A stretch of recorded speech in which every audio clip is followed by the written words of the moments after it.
আসসালামু আলাইকুম দর্শক, কেমন আছেন? আলহামদুলিল্লাহ। এই দুইটা হলো ইলিশ মাছের ডিম। ডিম দুইটা আমি ভেজে নিলাম সুন্দর করে। দেখছেন, ডিম দুইটা প্রথমত আমি লবণ দিয়ে হলুদ দিয়ে মিশিয়ে নিচ্ছিলাম। তাড়াহুড়ার কারণে আমি দেখাইতে পারিনি লবণ দেওয়া হলুদ দেওয়া, তাই ভাজাও হয়ে গেছে।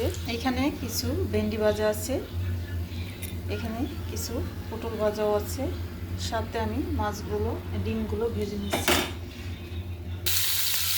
দিয়ে দিলাম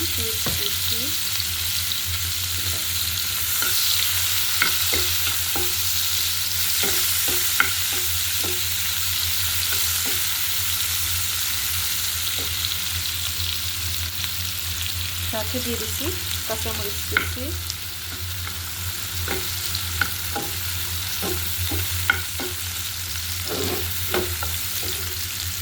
পিসগুলো ভাজা হয়ে গেছে, আমি এখন দিয়ে দিচ্ছি একটু পানি।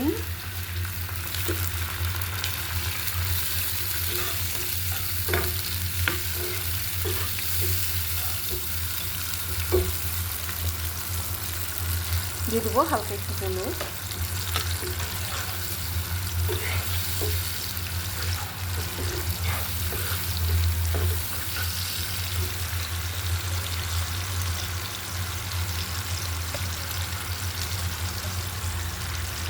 দিয়ে দিচ্ছি জিরার গুঁড়া, দিয়ে দিলাম শুকনো মরিচের গুঁড়া, দিয়ে দিলাম ধনের গুঁড়ো।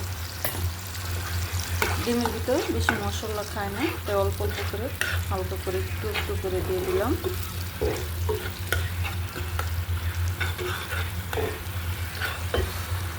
এর সাথে দিয়ে দিচ্ছি এখন টমেটোগুলো।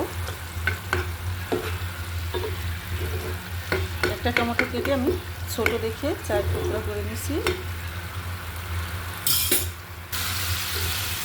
মশলাটা আমি সুন্দর করে কষিয়ে নিলাম।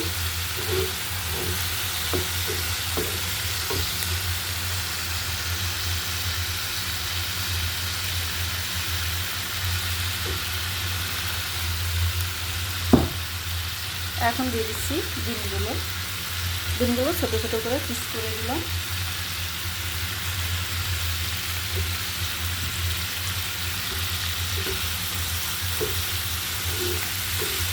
মশলা দিয়ে সুন্দর করে নেড়ে চেড়ে কষিয়ে নেব।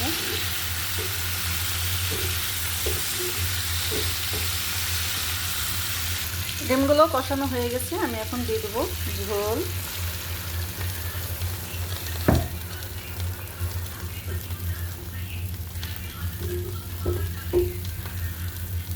পাতিলাটা চেঞ্জ করে দেবো এখন আমি।